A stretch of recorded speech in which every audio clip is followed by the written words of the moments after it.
세상에 떠도는 기묘한 괴담들. 첫 번째 이야기, 저주받은 키홀더. 야, 저주의 키홀더라는 거 알고 있냐? 어느 날, 같은 과의 A가 나에게 말을 걸었다. 뭐, 키홀더? A는 한마디로 말하자면 기분 나쁜 녀석이다. 초중고를 거치면서 누구를 왕따시켰느니 싸워서 진 적이 없다는 둥 쓸데없는 이야기를 자랑스럽게 말한다. 어째서 그런 녀석과 친구로 지내냐 하면 사실 A는 한심할 정도의 겁쟁이인데다 자신에게 영감이 있다고 믿기 때문이다. 그래서 무슨 일만 있으면 오컬트를 좋아하는 나에게 상담하러 오는 것이다. 하지만 당연하달까 지금까지 영적인 것에 관련된 일은 단 한 번도 없었다. 그래, 기어올다. 가지고 있으면 며칠 뒤에 죽어버리는 저주가 붙어 있다던데. 들어본 적이 없는 이야기인데. 뭐 그냥 종종 놔두는 소리 아니야. 몰랐나 보네. 너는 취미가 취미니까 혹시 가지고 있나 싶었는데. 그럴 리가. 애초에 그런 걸 가지고 있으면 내가 먼저 죽어버리잖아. 그건 그렇구만. 그렇지만 들어본 적도 없는 건가? 내가 아는 한 그런 건 없어. 무슨 일 있냐? 실은 지금 내가 가지고 있어. A는 가방 속에서 이상한 모양의 키홀더를 꺼내 나에게 보여주었다. 마른 목골에 동판한 가운데에 십자가가 그려져 있고 그 위에 X가 그려져 있다. 솔직히 말해 어디서든 팔 법한 싸구려 키홀더였다. 이게 저주의 키홀더라고? 뭔가 짚히는 거라도 있냐? 아니, 자세히는 모르겠지만 어젯밤에 집에서 가방을 살폈더니 이게 들어있었어. 메모 같은 거랑 같이. A는 그렇게 말하며 그 메모를 나에게 건넸다. 이것은 저주의 키홀더다. 너는 이제 죽을 수밖에 없다. 좀 유치하네. 누가 장난친 거겠지? 그렇겠지? 장난이겠지? 도대체가 누구 짓이야? 이건 너 줄게. 뭐? 필요 없어. 이런 건. 나는 제대로 된 물건만 모으고 있다고. 아, 그런가. 그러면 버리고 가야겠다. 정말 귀찮네. A는 투덜거리면서 근처의 쓰레기통에 키홀더를 버리고 돌아갔다. 그리고 이틀 후 또 A가 나를 찾아왔다. 어째서인지 벌벌 떨고 있었다. 지난번에 버렸었지? 그거 확실하게 버렸었지? 무슨 소리야? 키홀더 말이야. 쓰레기통에 확실히 버렸었는데 또 가방에 들어 있었어. 그렇게 말하고 A는 가방에서 키홀더를 꺼냈다. 확실히 지난번 그 키홀더다. 정말이네. A는 확실히 그것을 쓰레기통에 버렸었다. 나도 보고 있었으니 그것은 확실하다. 저주받은 걸까? 이제 끝인 거야? 야, 어떻게든 해줘. 이거 줄게. 제발 좀 가져가줘. 조금 진정해. 그렇지만 그건 더 이상 버리지 않는 편이 좋을 것 같은데. 무슨 소리야? 그럼 이대로 죽으라는 거야? 저주받은 물건은 버리려고 하면 역효과가 나타난다고. 버리면 버릴수록 힘이 강해지는 것도 많으니까. 뭐라고? 그런 건 빨리 말했어야지. 벌써 한 번 버렸었잖아. 그럼 조사해 볼 테니까 며칠만 좀 기다려줘. 며칠이나 걸리는데. 서둘러. 나는 시끄럽게 떠드는 A를 달래고 그 자리에서 빠져나왔다. 다음 날 내가 도서관에서 조사를 하고 있자 A가 다가왔다. 왠지 생기가 없다. 야, 좀 들어줘. 정말 위험한 것 같아. 무슨 일인데? 나 자취하잖아. 어젯밤 자기 전에 화장실에 갔었어. 그런데 화장실 문을 열려고 했더니 문이 안 열리는 거야. 분명 아무도 없을 텐데 안에서 잠겨 있었어. 게다가 안에서 목소리가 들렸어. 그것도 한 명도 아니고 여러 명의 목소리가 어이 어이 어이 하고 부르는 거야. A는 어젯밤의 일이 생각난 것인지 몸을 떨고 있었다. 너무 당황해서 그대로 방에서 도망쳐 나왔어.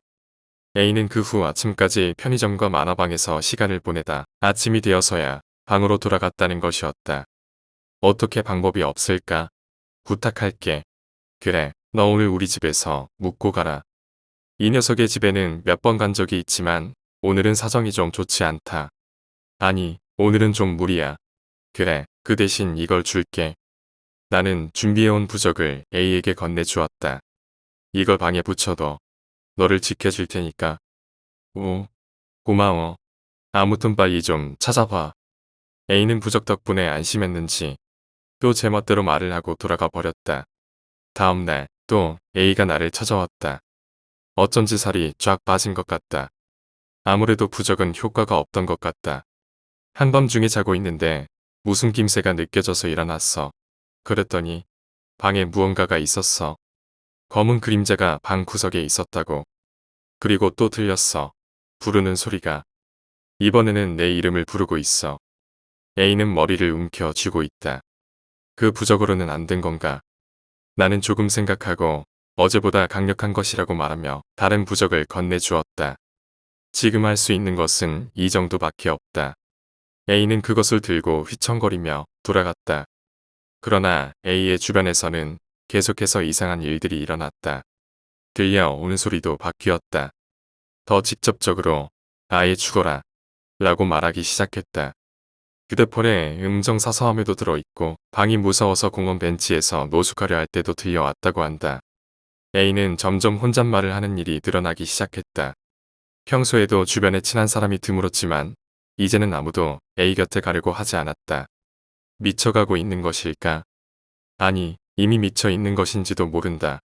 얼마 뒤 A는 대학에 나오지 않게 되었다. 그리고 그로부터 며칠 뒤 A는 방에서 목을 매 숨진 채 발견되었다.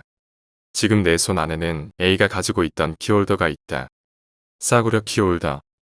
내가 샀던 평범한 키홀더. A 덕분에 이것은 저주의 키홀더가 되었다. 쓰레기통에 버려진 키홀더를 찾고 A네 집에 여벌 열쇠를 만들고 목소리를 녹음해서 틀었던 보람이 있다. A가 단순한 녀석이라 쉬웠다. 이걸로 나의 수집품이 또 하나 늘었다. 저주의 키홀더. 정말로 끔찍한 죽음의 물건이다. 실제로 가지고 있던 사람이 죽은. 진짜다. 두 번째 이야기. 발렌타인데이. 우리 언니가 직장 시절 겪은 이야기입니다. 언니는 결혼한 뒤 직장을 그만뒀지만 직장에 다닐 때 매우 사이좋은 친구가 있었습니다. 그 사람은 Y씨라는 사람으로 매우 밝은 성격의 얼굴도 예쁜 좋은 여성이었습니다. 2월이 되어서 언니와 Y씨는 함께 발렌타인 초콜릿을 사러 갔습니다.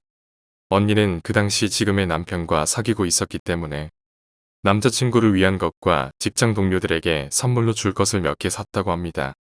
그런데 Y씨가 산 초콜릿 중 싸 보이는 것들 사이에 비싼 게 딱 하나 섞여 있었다고 합니다. Y씨는 남자친구가 없었기에 언니는 Y씨에게 물었다고 합니다. Y야, 그건 누구한테 줄 거야? 그러자 Y씨는 아직 사귀는 사람은 없지만 좋아하는 사람이 있어서 이 기회에 고백할 생각이라고 대답했다고 합니다. 언니는 그래, 힘내 라고 진심으로 응원해줬고 Y씨도 밝게 웃었다고 합니다. 그리고 2월 14일 언니는 남자친구에게 초콜릿을 건네줬고 직장 동료들에게도 선물로 작은 초콜릿을 나눠줬습니다. 언니의 직장에서는 여자끼리도 서로 친한 사이라면 초콜릿을 주고받았다고 합니다. 그래서 언니와 Y씨도 초콜릿을 주고받게 되었습니다. 하지만 같이 초콜릿을 사러 갔다 보니 두 사람은 서로 같은 초콜릿을 내밀었습니다. 둘 다 재밌다고 웃으면서도 초콜릿을 주고받았습니다. 그리고 일을 하던 중 언니는 캐비넷을 정리하다 무심코 Y씨의 책상에 부딪히고 말았습니다. 그 탓에 그만 Y씨의 책상에 올려져 있던 초콜릿 박스가 떨어져 청소용 물통에 떨어져 버렸습니다. 언니는 당황했지만 자신도 같은 초콜릿을 가지고 있다는데 생각이 미쳤습니다. 그래서 아까 Y씨에게 받았던 초콜릿을 대신 올려놓았다고 합니다. 원래 언니는 단 것을 그다지 좋아하지 않았기에 별 생각 없이 한 행동이었지요.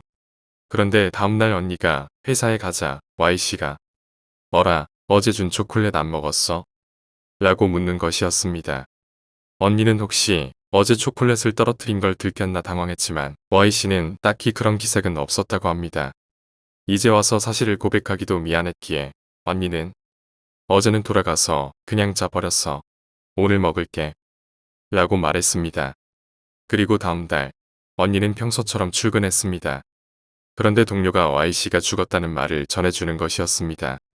자택에서 죽은 것을 어머니가 발견했다는 것이었습니다. 처음에는 도저히 믿을 수가 없었습니다. 바로 어제까지 건강한 모습으로 이야기하고 있었다는 것을 생각하자 슬프기보다는 어이가 없었다고 합니다. 그렇지만 그것보다 충격적이었던 것은 Y씨가 자살을 했다는 것이었습니다. 유서는 없었지만 음독사였다고 합니다. 언니의 슬픔은 여동생인 내가 봐도 괴로울 정도였습니다. 아무것도 도와주지 못했다는 무력감과 자살을 할 정도로 힘들었다면 어째서 상담하지 않았던 것인지에 대한 고민 때문에 언니는 한동안 우울해하고 있었습니다. 그리고 1년 뒤 언니는 결혼하고 임신까지 했습니다. 친구를 잃은 슬픔도 점차 누그러지고 있는 것 같았습니다. 그런데 최근 들어 언니가 또 우울해하는 일이 드러나기 시작했습니다. 게다가 Y씨가 죽었을 때보다 더 우울해하는 것 같아 보였습니다. 나는 걱정이 된 나머지 언니에게 사정을 물었습니다. 그러자 언니는 간신히 이런 이야기를 들려주었습니다. Y씨가 죽고 난 뒤 1년이 지났을 무렵의 발렌타인데이. 언니가 남편에게 초콜릿을 주자 남편이 괴로운 듯 말했다는 것입니다. Y씨가 죽기 직전 그녀에게 고백을 받았다고 말입니다. 친구의 남자친구여서 계속 참고 있었지만 도저히 자신의 마음을 숨길 수가 없다고 했다고 합니다. 이대로는 자살하거나 언니를 죽일 것 같다는 말까지 덧붙였다고 합니다. 행부는 무척 놀랐지만 Y씨와 사귈 생각은 없고 언니와 결혼할 생각이라며 Y씨를 달랬다고 합니다. Y씨가 자살한 것은 형부에게 차였기 때문이었나. 나는 언니에게 무슨 위로의 말을 해야 할지 몰랐습니다. 그런데 그때 언니가 차라리 자살이라면 좋았을 텐데 라고 말하는 것이었습니다. 언니는 떠올렸던 겁니다. 초콜릿 안 먹었어? 라고 물었던 Y씨를요. 자살로 보기에는 유서조차 남기지 않은 너무나 갑작스러운 죽음. 그날 언니의 실수로 뒤바뀐 두 사람의 초콜릿. 자살하거나 언니를 죽일 것 같다던 Y씨의 말까지. 나는 억측이라고 언니를 진정시켰습니다. 이미 끝난 일인데다 뱃속의 조카에게도 안 좋은 영향이 갈 것 같았기 때문입니다. 진실은 나도 모릅니다. 다만 이 추측이 맞다면 언니가 너무 불쌍하다는 생각만 듭니다. 세 번째 이야기, 고깃덩어리. 지금으로부터 10년 정도 전의 이야기입니다. 당시 고등학생이던 나는 같은 반의 M과 함께 쇼핑하러 가기로 약속을 했습니다. 약속 시간이 5분 정도 지날 즈음 M이 왔습니다. 어디부터 갈까? 우선 맥도날드에서 뭐로도 먹을래? 그렇게 서서 이야기를 나누고 있는데 어디선가 이상한 냄새가 났습니다. 저기 음식물 쓰레기 같은 냄새 나지 않아? 나는 M에게 물었습니다. 그래? 나는 잘 모르겠는데. M이 그렇게 말하자 나도 더 캐묻기 애매해서 그 이상은 말하지 않았습니다. 자, 그럼 일단 맥도날드나 가자. 그렇게 말하고 M은 먼저 걸어나가기 시작했습니다. 그런데 등을 돌린 M의 코트에 달린 후드가 조금 더러워져 있었습니다. 하얀 후드 앞쪽에 갈색의 얼룩이 져 있었습니다. 저기, 여기 더러워져 있어. 나는 M에게 그 사실을 알려주었습니다. 엥? 그럴 리가. 이거 어제 세탁한 옷인데 이걸로 좀 닦아주지 않을래? M은 얼룩을 보고는 울상이 되어서 가방에서 물티슈를 꺼냈습니다. 나는 얼룩을 닦아주기 위해 후드에 손을 뻗었습니다. 그런데 후드를 잡은 순간 손에 물컹거리는 이상한 감촉이 느껴졌습니다. 깜짝 놀란 나는 후드 안을 들여다 보았습니다. 후드 안에는 작은 덩어리가 들어 있었습니다. 자세히 보자 색이 갈색으로 변한 고깃덩어리 같았습니다. 그것을 M에게 말하자 M은 울상이 되어서 빨리 버려줘라고 징징댔습니다. 솔직히 기분이 좋지는 않았지만 어쩔 수 없이 그것을 꺼내 곧바로 옆에 있는 쓰레기통에 버렸습니다. 그때는 우리 둘 모두 누가 장난이라도 친 걸까? 라고 생각할 뿐이었습니다. 나는 M이 쇼핑을 하고 집으로 돌아왔습니다. 집에 돌아오자 아버지가 신문을 읽고 계셨습니다. 어제 이 동네에서 누가 투신 자살을 했나 보다. 기분 나빠. 전철에 뛰어든 거예요. 그렇게 아버지와 대화를 나누며 나는 신문으로 눈을 돌렸습니다. 그리고 나는 신문을 본 것을 후회했습니다. M네 집은 사고가 난 선로 바로 옆에 있는 집이었습니다. 내가 잡아서 버렸던 그 고깃덩어리는 아마 네 번째 이야기, 맛있는 물. 대학생이 되어서 도쿄로 온 나는 어느 맨션에서 자취를 하게 되었다. 그곳은 원룸으로 현관에 들어서면 바로 부엌이 있고 방 안으로 들어가게 되는 흔한 구조였다. 꽤 깨끗한 곳이지만 정작 내가 이 맨션을 선택하게 된 진짜 이유는 물이었다. 특수한 정수기라도 쓰고 있는 것일까? 이 맨션의 수도에서 나오는 물은 맛있었다. 시골을 떠나 도쿄에 와서 물갈이에 시달리고 있던 나에게는 정말 감사할 정도였다. 하지만 그 맨션에서 산 지 일주일이 지날 무렵 나는 매일 저녁 고열에 시달리게 되었다. 너무나 더워서 도저히 견딜 수가 없었다. 한밤중에 눈을 뜨고 수도꼭지에 딱 달라붙어서 그 맛있는 물을 마셨다. 그 물은 정말 너무나 맛있었다. 그리고 한 달이 지났다. 나는 그 무렵부터 매일 저녁 귀신을 보게 되었다. 그것도 하나둘이 아닌 귀신의 행렬이었다. 귀신들은 창문이 없는 동쪽 벽에서 나타나 내 침대가 있는 서쪽 벽으로 사라졌다. 귀신들은 내 몸을 밟고 지나갔다. 그때마다 나는 더위에 습격당해 맛있는 물을 마셨다. 그렇지만 그 상황에 처하고서도 나는 방을 나갈 생각은 하지 않았다. 물이 정말로 맛있었기 때문이었다. 지금 돌아보면 그때 나는 조금 정신이 이상해져 있었는지도 모른다. 2달이 지나도록 나는 강의도 나가지 않고 하루 종일 맛있는 물을 마시고 있었다. 수도꼭지에 호스를 달아서 방까지 가져온 뒤 침대에서도 마셨다. 당연히 그렇게 많은 양의 물을 몸이 받아낼 수 있을 리 없다. 그래서 나는 바닥이 흥건해지도록 토해대며 맛있는 물을 마셨다. 음식을 먹어도 물과 함께 토해버렸기 때문에 나는 점점 말라가고 있었다.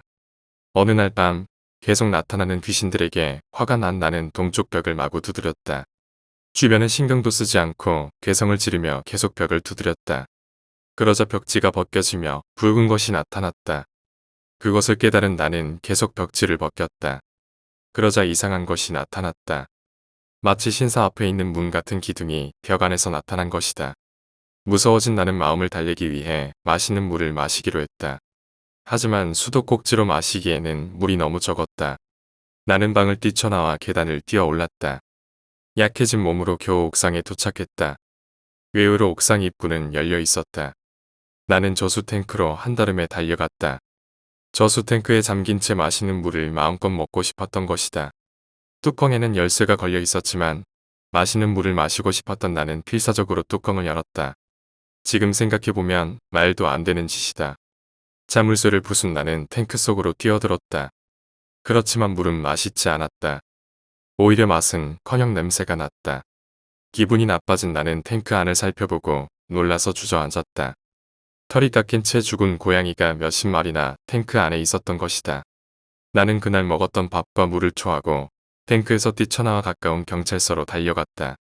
그 뒤 경찰의 연락을 받고 온 집주인에게 엄청나게 혼을 나고 방벽지와 수조 탱크의 뚜껑을 변상해야만 했다. 나는 그 후 그 맨션을 떠나 다른 아파트로 갔고 지금은 대학을 졸업했다. 지금도 수조 탱크에 고양이를 넣은 범인이 누구인지는 밝혀지지 않았다. 내가 봤던 귀신들은 무엇이었을까? 그리고 마치 마약에 중독된 것처럼 계속 마셔야만 했던 그 물은 무엇이었을까? 어쩌면 누군가의 저주였던 것인지도 모른다. 5번째 이야기, 악수. 종종 정말 무서운 것은 귀신이 아니라 사람이다라는 말을 듣고 난다. 내 후배 중 영감을 가졌다는 S도 같은 이야기를 한다. 그녀의 말에 따르면 엄청난 원한을 지닌 경우가 아니라면 대부분의 귀신은 그저 곁을 맴도는 것뿐이라고 한다. 오히려 이 세상에서 나타나는 영혼들 중 대부분은 생명이나 사람들의 강한 원념이라는 것이다. 공포 영화는 웃으면서 볼 정도로 담이 센 친구지만 종종 매우 평범해 보이는 회사원을 보고 울거나 무서워하기도 한다. 금방 그 사람, 셀 수도 없는 사람들에게 원망받고 있어요. 그녀의 말에 따르면 업을 짊어진 사람의 주변에는 원망스러운 것 같은 얼굴이나 희죽희죽 웃고 있는 얼굴 같은 것이 잔뜩 붙어 있다고 한다. 그런데 요즘 S가 가장 무서워하는 것은 악수회를 세일즈 포인트로 삼고 있는 어느 만나러 갈 수 있는 아이돌이다. TV를 보다가도 그 아이돌 그룹이 나타나면 즉시 채널을 바꾸는 것이다. 그녀의 말에 따르면 멤버 한 명 한 명에게 믿을 수 없을 정도로 많은 원념이 달라붙어 있어 TV를 통해 보는 것조차 기분이 나쁘다는 것이었다. 홍백 가압 전에 그 아이돌 그룹의 전원이 나왔을 때 우연히 채널을 돌리던 그녀는 기절할 뻔했다고 한다. 기쁜 듯 희죽희죽 웃고 있는 무수한 얼굴이 화면을 가득 메우고 있었던 것이다. 한 해에 몇천 명, 몇만 명씩 직접 악수하면서 그 사람들의 원념을 넘겨받는 거예요. S는 말했다. 그렇게 많은 원념을 등에 지고서 억지로라도 웃어야 한다니 제 정신으로 버틸 수 없을 거예요. 그렇게 말하면서 S는 무섭다는 듯이 고개를 흔들면서 말했다. 그 사람들은 만나러 갈 수 있는 아이돌이 아니라 항상 만나고 있는 아이돌이에요. 헤아릴 수 없는 사람들에게 사랑을 받는다는 것이 무서울 수도 있다는 것을 처음으로 느끼게 된 사건이었다. 6번째 이야기, 강문.